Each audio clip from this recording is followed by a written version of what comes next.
नमस्कार। Infusion notes के online platform पे एक बार फिर से आपका स्वागत है। कैसे हो भाई लोगों? आ गया कल आपका आरएस का रिजल्ट? आपको पता होना चाहिए अपने इसी यूट्यूब चैनल पे जिस पे मैं आपको अभी पढ़ा रहा हूँ ना, इस पे एक वीडियो है, देखो 7 दिनों पहले का, जिसके अंदर हमने ये बताया था कि भाई नोट्स में से कितने क्वेश्चन आए थे, कितने question as it is match हुए थे। और इस वीडियो की शुरुआत के अंदर मैंने क्या चीज़ बोली थी? आरएस की कटअप जाएगी 70। कितनी गई पता? सब चलता है, सब पता चलता है, ऐसी कोई बात नहीं है। अनुमान होता है, कभी कभार अनुमान सही हो जाते हैं, तो हमारा अनुमान सही हो गया, ठीक है। बाकी माँ सरस्वती का आशीर्वाद है, ऐसी कोई दिक्कत नहीं है। अब देखो, जिन जिन बच्चों का आरएस प्री हुआ है उनको बहुत बहुत बधाई, जिनको नहीं हुआ है कोई बात नहीं, अगली बार फिर कोशिश करेंगे, चलता रहता है। और जो नहीं हुआ है वो इस प्रकार भी खुश हो सकते हैं कि क्या हो गया उनका, क्या सबका हो जाएगा मेंस, तो नो टेंशन रहो, जैसे तैसे करके खुश रहना है। अब नहीं हुआ तो अब क्या कर सकते हो, ठीक है। जिनका हो गया है मेंस की तैयारी अच्छे से करो, क्योंकि आपको पता है अब की बार आरपीएससी फुल मूड में है। प्री का पेपर कितना अच्छा पूछा था, कटअप कहाँ 100 थी, 100 से 70 आ गए, 30 नंबर एक साथ डाउनफॉल, ठीक है। और मेंस के अंदर जो पिछला जो मेंस था उसका रिजल्ट आया, अभी आपने देखा मार्किंग किस प्रकार हो रही है, मार्किंग भी टाइट हो रही है। दूसरी चीज़, पेपर भी बड़ा लेवल का पूछा जा रहा है। आरपीएससी इस बार पूरी कोशिश करिए कि बच्चों को अपने बारे में बताएं, आप आरपीएससी के बारे में जानें, आरपीएससी ऐसा चाहती है, ठीक है। इसीलिए पेपर को अच्छे से पढ़ा करो, अच्छे से उसके आंसर दिया करो। फिर मैं बता रहा हूँ आपको, मैंने उस प्रूफ वीडियो के अंदर ये बताया था कि मेरी क्लास से सिंगल क्वेश्चन करंट अफेयर में बाहर नहीं गया था। प्रूफ वीडियो का मतलब ये था, मैंने चला चला के बताया था कि ये देखो इस पेज नंबर पे मैंने पढ़ाया है, इस दिन पढ़ाया, पढ़ लो, लेकिन आपने नहीं पढ़ा, कोई इशू नहीं, अब पढ़ लेना। पटवारी की वैकेंसी कल आ गया, नोटिफिकेशन आउट हो गया है, फॉर्म लगाओ, एग्जाम में 2 महीने बाद पटवारी में करंट अफेयर आएगा, वीडियो के अंदर आएगा, रीट फर्स्ट के सेकंड सब एग्जाम में आ रहा है। डेली जुड़ जाओ क्लास के अंदर। एक बार किसी वैकेंसी की अगर आप ढंग से तैयारी कर रहे हो या नहीं भी कर रहे हो ना, करंट अफेयर के सेशन को रेगुलर आप लो, एग्जाम देके आओगे तो आप अगर ढंग से तैयारी किए तो ये बोलोगे कि सर सिलेक्शन हो गया, पूरे करंट अफेयर के क्वेश्चन सही करके आए हूँ। सिलेक्शन नहीं हुआ तो बोलोगे सर करंट अफेयर वाले सही हुए, बाकी के सही नहीं हुए, ठीक है। तो आप एक बार आजमाएं जरूर, उसके बाद विश्वास करें, ठीक है। चलिए आज की क्लास को शुरू करते हैं। क्लास की पीडीएफ लेनी है और उसके डिटेल फैक्ट पीडीएफ में लिखे हुए मिलेंगे, उनको जरूर पढ़ना है, ठीक है। कैसे मिलेगी अंत में अपन उस पर भी बात कर लेंगे। चलिए पहले आज की क्लास को शुरू करते हैं। पहला क्वेश्चन क्या है? राजस्थान में प्रदेश का पहला जीरो लिक्विड डिस्चार्ज संयंत्र कहां स्थापित किया गया? राजस्थान का पहला जीरो लिक्विड डिस्चार्ज संयंत्र है, उसकी स्थापना हुई है, कहां पर हुई है? जयपुर के अंदर हुई है, गुलाबी नगरी जयपुर। ऑप्शन नंबर 1 इस क्वेश्चन के परिप्रेक्ष्य में राइट ऑप्शन है। पर्यावरण संरक्षण और जल संरक्षण के लिए जयपुर डेयरी ने पूरे प्रदेश में पहला जीरो लिक्विड डिस्चार्ज संयंत्र स्थापित किया है। किसने किया? इसकी स्थापना किसने की है? जयपुर डेयरी ने इसकी स्थापना की है। किस लिए? पर्यावरण और जल संरक्षण के लिए की है, ठीक है। इस संयंत्र को नेशनल डेयरी डेवलपमेंट बोर्ड के तकनीकी परामर्श से 20 करोड़ रुपए की लागत से तैयार किया गया है। यह चीज मैं आपको बता देता हूं, इसमें लागत कितनी आई है? 20 करोड़। तकनीकी सहायता कहां से ली गई है इसको बनाने के अंदर? नेशनल डेयरी डेवलपमेंट बोर्ड के द्वारा इसमें तकनीकी परामर्श दिया गया है और 20 करोड़ रुपए का इसमें खर्चा हुआ है। जयपुर में इसको बनाया गया है। ये संयंत्र क्या करेगा? पर्यावरण संरक्षण को बढ़ावा देने के साथ ही जयपुर डेयरी को वित्तीय रूप से क्या करेगा? लाभान्वित करेगा। जयपुरी डेयरी है उसको भी फायदा होगा, उसको भी इससे पैसे मिलने वाले हैं। तो पहला जीरो लिक्विड डिस्चार्ज संयंत्र है वो कहां पर स्थापित हुआ है? जयपुर के अंदर हुआ है। कौन कर रहा है ये मैंने आपको बता दिया है। इसके अंदर परामर्श कौन दे रहा है? टेक्निकल सपोर्ट कौन कर रहा है इसके अंदर? नेशनल डेयरी डेवलपमेंट बोर्ड के द्वारा इसमें टेक्निकल सपोर्ट किया जाएगा और तकनीकी परामर्श से 20 करोड़ रुपए की लागत से इसको बनाया जाएगा। जयपुर के अंदर ये पहला बनेगा, ठीक है। पहला है तो इंपॉर्टेंट है ही। प्रतिदिन मैं आपको बोलता था सूजस की पत्रिका पढ़ लो मेरे भाई, सूजस की पत्रिका पढ़ लो, लेकिन नहीं पढ़ी, कोई दिक्कत नहीं। सूजस की पत्रिका मैं रेगुलर आपको पढ़ाता हूं, मैं तो पहले ही पढ़ा रहा था, अब भी पढ़ाऊंगा सूजस की पत्रिका। अगर किसी को लगता है कि सर सूजस की पत्रिका पढ़ा के टाइम वेस्ट कर रहे हो तो कोई दिक्कत नहीं, आप मत पढ़ो, लेकिन सूजस की पत्रिका में से क्वेश्चन आते हैं, हम तो उसको पढ़ाएंगे भाई। राजस्थान में अजमेर के 113 साल पुराने किंग एडवर्ड मेमोरियल का नाम बदलकर किसके नाम पर किया गया? देखिए अजमेर में भी कुछ नाम परिवर्तित किए गए। कल मैंने आपको पढ़ाया था इंजीनियर फाय के द्वारा एक फाय सागर झील बनाई गई थी अजमेर में, जिसका नाम परिवर्तन किया गया और उसका नाम क्या किया गया? डॉक्टर वरुण सागर, या वरुण सागर उसका नाम किया गया था। दूसरा नाम परिवर्तन क्या हुआ है? राजस्थान के अजमेर के अंदर 113 साल पहले किंग एडवर्ड मेमोरियल बनाया गया था, अब इसका नाम परिवर्तन कर दिया गया है और इसका नाम रखा गया है महर्षि दयानंद सरस्वती मेमोरियल। क्या रखा गया है? महर्षि दयानंद सरस्वती।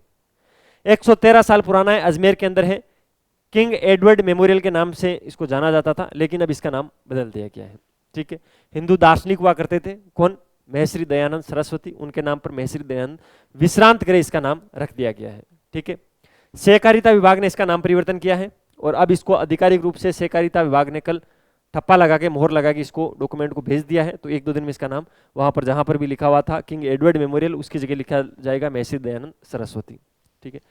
अजमेर का जो रेलवे स्टेशन रोड है आपने देखा होगा, उस पर ये 1912-13 के अंदर ये बना था, अभी भी बना हुआ है, ऐसी कोई बात नहीं है। जब जाओ ना आप अजमेर से जैसे ही ये जो स्टेशन रोड है ना उस पर देखना आप, ये मिल जाएगा आपको। ठीक है। 1912-13 के अंदर अजमेर और पुष्कर के अंदर जो यात्री आते थे उनको सस्ती रेटों पर रोकने के लिए, आवास देने के लिए इसको बनाया गया था। अपन यूँ बोल सकते हैं धर्मशाला थी ये। ठीक है। नाम था इसका क्या था, किंग एडवर्ड मेमोरियल, और इसका नाम परिवर्तन करके क्या कर दिया गया है, महर्षि दयानंद सरस्वती। अब ये सर आप ये क्यों बता रहे हो रेलवे स्टेशन रोड, क्या पता जैसे तैसे करके एग्जाम टाइम आपको ये चीजें याद रह जाएं कि सर ने अच्छा अजमेर रेलवे स्टेशन रोड के बारे में कुछ क्लास के अंदर बोला था। तो कोशिश मेरी यही रहेगी, बाकी इच्छा आपकी, कोई दिक्कत नहीं है। अगला क्वेश्चन, अच्छा क्वेश्चन है भाई, इस प्रकार के क्वेश्चन आते हैं। ठीक है। इस प्रकार के भी टीना डाबी बाड़मेर के अंदर है तो वहां ज्यादा बनते हैं, इसीलिए कंफ्यूज नहीं होना, ये बाड़मेर का नहीं है। ठीक है। बाड़मेर ऑप्शन में भी नहीं दिया मैंने, इसलिए हटा दिया। राजस्थान के किस जिले में बाबुल की बिटिया अभियान के तहत दूर दराज के क्षेत्रों में रहने वाली एकल महिलाओं तक सरकारी योजनाओं का लाभ पहुंचाया जा रहा है? सबसे पहले इस क्वेश्चन को जब मैंने फ्रेम किया तो कुछ चीजें ध्यान रखी। जब अपन अभियान का नाम बता रहे हैं तो उस अभियान का उद्देश्य क्या, उसको भी क्वेश्चन में लिख दे, क्योंकि क्वेश्चन ज्यादा याद रहता है। तो राजस्थान का कौन सा जिला है जहां पर बाबुल की बिटिया नाम से एक अभियान चल रहा है, और इस अभियान के तहत होगा क्या, दूर दराज के क्षेत्रों में जो रहने वाली एकल महिलाएं हैं, सिंगल महिलाएं हैं, उनको सरकारी योजनाओं का लाभ पहुंचाया जाएगा। जो भी सरकारी योजनाएं हैं उसका लाभ दिया जाएगा। एकल है बेचारी, किसके साथ आएगी, किसके साथ जाएगी, इसके लिए सरकारी योजनाओं का लाभ घर पर ही पहुंचाया जाएगा। और ये किसने शुरुआत किया है, प्रतापगढ़ जिले के अंदर इसको शुरू किया गया। ऑप्शन नंबर 3 इस क्वेश्चन के परिप्रेक्ष्य में राइट ऑप्शन है। राजस्थान के प्रतापगढ़ जिले में एकल महिलाओं के कल्याण के लिए एक अनूठी पहल की गई है। जिला कलेक्टर वर्तमान में प्रतापगढ़ के कौन है, डॉक्टर अंजलि राजौरिया। कौन है, डॉक्टर अंजलि राजौरिया वर्तमान के अंदर जिला कलेक्टर है प्रतापगढ़ की। उन्होंने बाबुल की बिटिया अभियान के तहत दूर दराज के क्षेत्रों में रहने वाली जो सिंगल महिलाएं हैं, एकल महिलाएं हैं, उन तक सरकारी योजनाओं को पहुंचाने का प्रयास किया है। ठीक, पूरे जिले में इसको लागू किया जाएगा। सबसे इंपॉर्टेंट चीज, ये पूरे जिले के अंदर एकल महिलाओं का सर्वे करेगा। सबसे पहले इस कार्यक्रम के अंदर पता क्या रखा गया कि बोले अपने प्रतापगढ़ जिले के अंदर जितनी भी एकल महिलाएं हैं पहले उनका सर्वेक्षण करके उनका डाटा लो, पता तो लगे कितनी एकल महिलाएं हैं, कितनी सिंगल महिलाएं हैं। ठीक है, उनका पहले अपन लेते हैं डाटा, फिर उसके बाद में उनकी पात्रता के अनुसार उनको पेंशन कितनी मिलनी है वो अपन दिलवाएंगे घर जाके। रोजगार, स्वरोजगार कैसे उत्पन्न करना है, चिकित्सा सुविधाएं, अगर बीमार है तो कैसे हेल्प करनी है।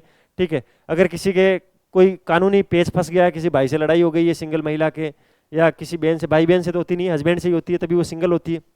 मान लो पड़ोसी से लड़ाई हो गई, उसको कुछ कानूनी सहायता चाहिए तो वो भी देंगे। अन्य अगर कोई सरकारी लाभ है तो वो सारे लाभ दिए जाएंगे। ये चीज ध्यान रखना।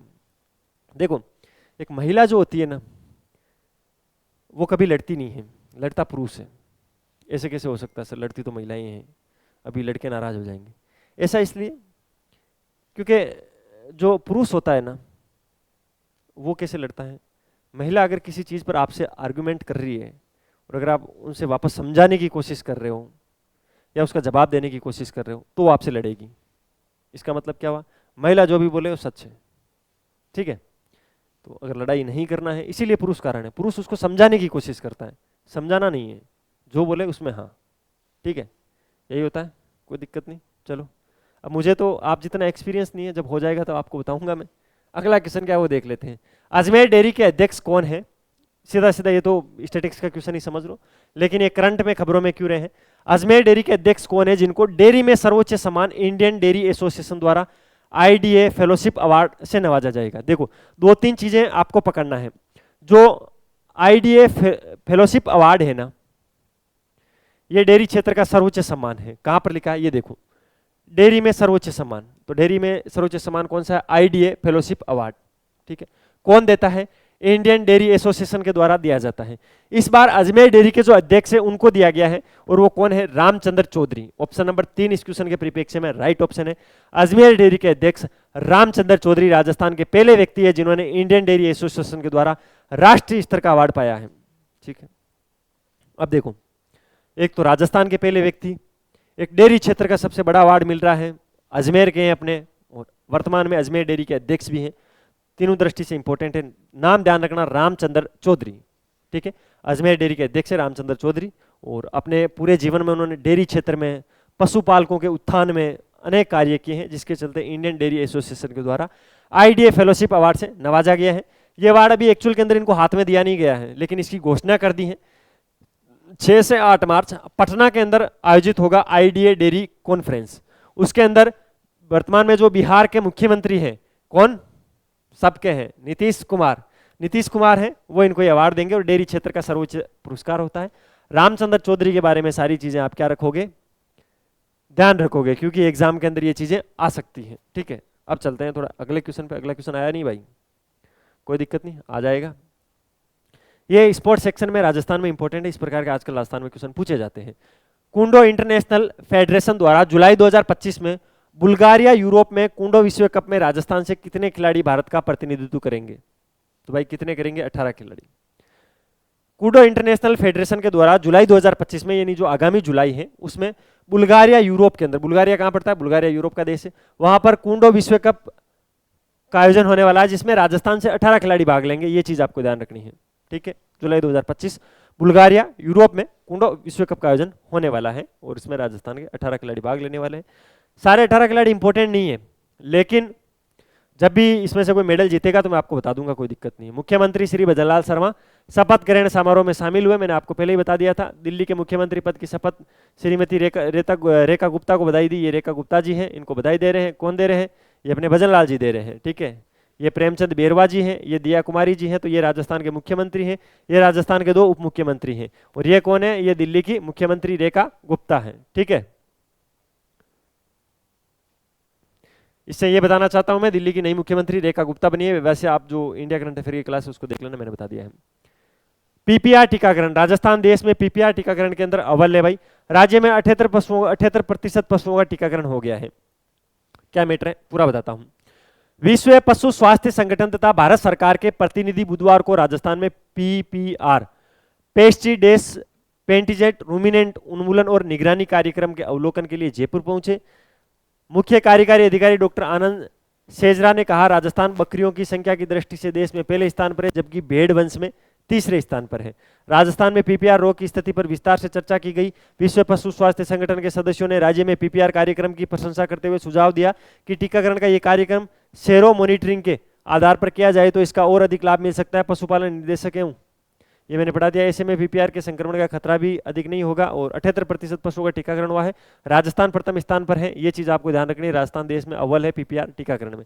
संपर्क पोर्टल 2.0 जल्द लॉन्च होने वाला है। मुख्य सचिव ने परिवादों का निस्तारण समय पर करने के निर्देश दिए। मुख्य सचिव श्री सुधांशु पंत ने, अभी वर्तमान में राजस्थान के मुख्य सचिव है, ठीक है, राजस्थान संपर्क पोर्टल पर दर्ज परिवादों के जल्द से जल्द निस्तारण की समीक्षा के लिए राज्य की संभागीय आयुक्त और जिला कलेक्टर की वीसी के माध्यम से गुरुवार में बैठक ली। बैठक में उन्होंने जिलों के अधिकारियों से संपर्क पोर्टल की वस्तु स्थिति की जानकारी ली। उन्होंने बताया कि संपर्क पोर्टल 2.0 भी जल्द लॉन्च किया जाएगा। तो इसके बारे में ये जो फैक्ट लिखे वो याद कर लेना, क्योंकि कभी कभार पोर्टल एग्जाम में पूछ लिए जाते हैं। ये था भाई मोस्ट इंपोर्टेंट 21 फरवरी 2025 का राजस्थान का करंट अफेयर। सुजस की पत्रिका के साथ पढ़ लिया, इतना कोई खास सुजस की पत्रिका में आज था नहीं। 1-2 फैक्ट थे जो आप याद कर लोगे, ठीक है। कौन कौन से फैक्ट? पीपीआर टीकाकरण के अंदर राजस्थान प्रथम स्थान पर है, 78% का टीकाकरण हो चुका है। संपर्क 2.0 पोर्टल वो जल्द लॉन्च होने वाला है। रेखा है वो क्या बनी है? नई दिल्ली की सीएम बनी है। ये चीजें अपन ने पढ़ी, जिसके अंदर प्रेमचंद बेरवार, दिया कुमारी दिए बधाई देने गए थे। ये एग्जाम में नहीं पूछा जाएगा कि भाई रेखा शर्मा को बधाई देने कौन कौन गए थे, रेखा गुप्ता को बधाई देने कौन कौन गए थे, वो चीजें छोड़ो आप। करंट अफेयर की पीडीएफ ले लेना। पीडीएफ के लिए मैंने नंबर बता दिए, कैसे मिलेगी क्या मिलेगी आप ले लोगे। इसके अलावा डेली की डेली क्लास लेनी है। वीडियो को लाइक करो, चैनल को सब्सक्राइब करो, अपने दोस्तों के साथ शेयर करो, अच्छे अच्छे कमेंट करो जिससे मुझे अच्छा लगेगा। मिलते हैं कल फिर नए सेशन के साथ, तब तक के लिए टेक केयर, जय हिंद।